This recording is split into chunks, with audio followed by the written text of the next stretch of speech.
Bienvenue dans The Exchange, notre magazine dédié à l'actualité et aux grandes personnalités du business dans le monde. Dans un instant, Jacques Torres, chocolatier connu dans le monde entier, nous livrera sa recette du succès. Il nous dira pourquoi ce marché de 140 milliards de dollars n'a jamais été aussi florissant. Mais qu'en est-il de l'avenir de cette industrie? Comment les patrons du chocolat font-ils face au Covid et au changement climatique?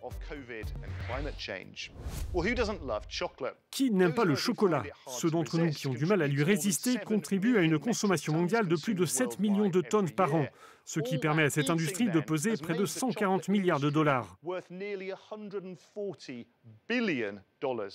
Ce chiffre devrait même grimper à 200 milliards de dollars en 2028.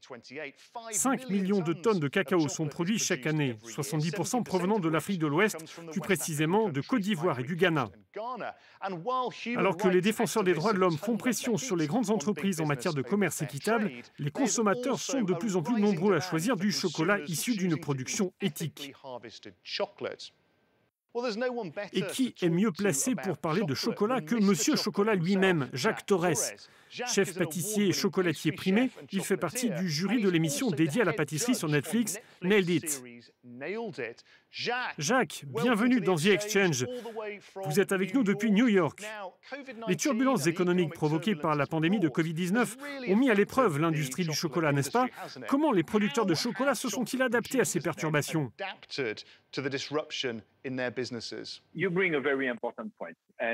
Vous soulevez un point très important. Il y a beaucoup de discussions sur ce qui se passe actuellement. Certes, il y a beaucoup de problèmes en ce moment, mais peut-être que cela donne l'opportunité d'évoluer.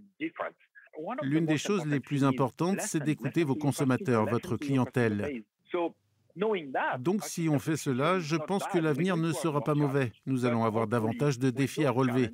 Mais j'espère qu'avec ces défis, nous trouverons davantage de solutions. Et je pense que nos clients veulent de la qualité, de nouveaux produits.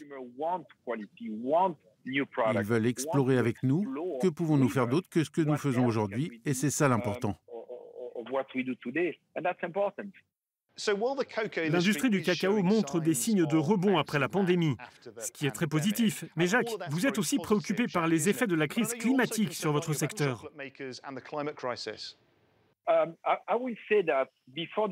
Je dirais qu'avant la pandémie, nous avions déjà des problèmes liés au climat dans les pays de production, quand des régions deviennent trop sèches ou trop chaudes. Vous savez, le cacao est très fragile. C'est une plante qui ne pousse pas partout. Je crois qu'il y aura toujours des amateurs de chocolat, des gens fous comme moi qui aimeront se plonger dans le monde du chocolat. Mais la grande incertitude pour demain, ce sont peut-être les conditions météo. C'est ce qui m'effraie particulièrement.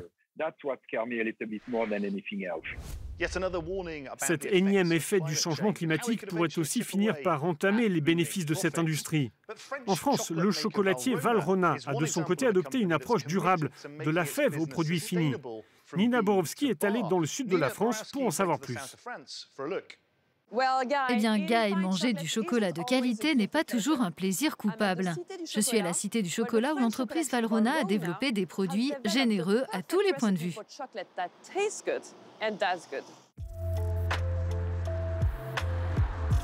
Des milliers de visiteurs arpentent le musée de ce chocolatier chaque année. Derrière cette institution, une entreprise dont les produits d'exception ont séduit des chefs pâtissiers de renommée mondiale et des chefs étoilés dans le monde entier. Mais aussi plus de 40 000 clients dans 85 pays.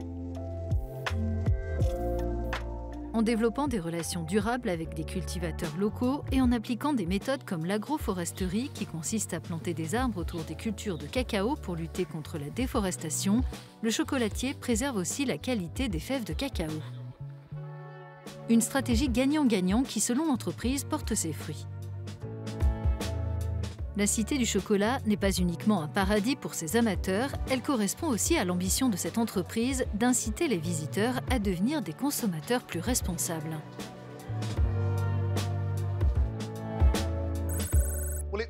Cela semble formidable, mais il faut aussi regarder l'envers du décor. Le chiffre d'affaires de Valrhona dépasse largement les 100 millions de dollars. Alors comment l'entreprise soutient-elle réellement les communautés qui font une bonne partie du travail? J'ai posé la question à Carol Segnover, sa responsable durabilité. Il s'agit pour nous d'être équitables avec nos producteurs de cacao. Nous leur payons un prix équitable, nous investissons dans des projets communautaires, nous nous assurons qu'ils protègent l'environnement et bien sûr nous prenons soin de nos employés en garantissant de bonnes conditions de travail. Nous réduisons également notre empreinte écologique. Le chocolat a beau être une denrée prisée par les consommateurs, les investisseurs montrent parfois un appétit plus prudent, tout simplement parce que les prix volatiles du cacao peuvent en faire un pari risqué. Mais depuis peu, investir dans le chocolat semble être une perspective de plus en plus alléchante, comme nous l'explique Victoria Scolar, responsable des investissements chez Interactive Investor à Londres. Dans l'ensemble, les denrées alimentaires affichent de bonnes performances ces derniers temps dans un contexte de reprise de la demande après la pandémie. Concernant le cacao, l'offre était jusqu'à présent supérieure à la demande. Mais cette dynamique est en train de changer. Des problèmes liés aux conditions météo en Côte d'Ivoire ont entraîné une baisse de l'offre et dans le même temps, on assiste à une reprise importante de la demande. Le cacao est donc très apprécié des investisseurs en ce moment. Passons à présent à notre rubrique Business en 60 secondes. C'est parti. L'Allemagne publie son PIB final pour le troisième trimestre. Son économie a retrouvé le chemin de la croissance, mais pas encore les niveaux d'avant la pandémie. Le mois dernier, le gouvernement a revu ses prévisions de croissance à la baisse pour cette année, en les faisant passer de 3,5 à 2,6%. Le géant de la tech HP a dépassé les estimations pour les deuxième et troisième trimestres grâce à une demande toujours élevée d'ordinateurs personnels. Mais il a prévenu que les perturbations dans la chaîne d'approvisionnement et la pénurie de pièces entraînaient des retards de livraison pour près de 10 milliards de dollars de commandes. C'est la semaine de Thanksgiving aux États-Unis avec ses réunions de famille et son Black Friday. Les restrictions liées à la pandémie ont fait de cet événement commercial annuel le deuxième jour le plus important pour les achats en ligne après le Cyber Monday. L'an dernier, les ventes avaient atteint le chiffre record de 9 milliards de dollars. Pari gagné, 3 secondes avant la fin du chrono. Les consommateurs et négociants en matières premières sont toujours amoureux du chocolat. Ce secteur devrait dépasser les 200 milliards de dollars d'ici 2028. Mais alors que des milliers de cultivateurs de cacao vivent encore sous le seuil de pauvreté, il est clair que de nombreuses entreprises doivent encore s'engager à faire passer les hommes avant les profits. C'est la fin de cette émission. Merci de votre attention. Retrouvez toute l'actualité business sur euronews.com et à bientôt pour un prochain numéro de The Exchange.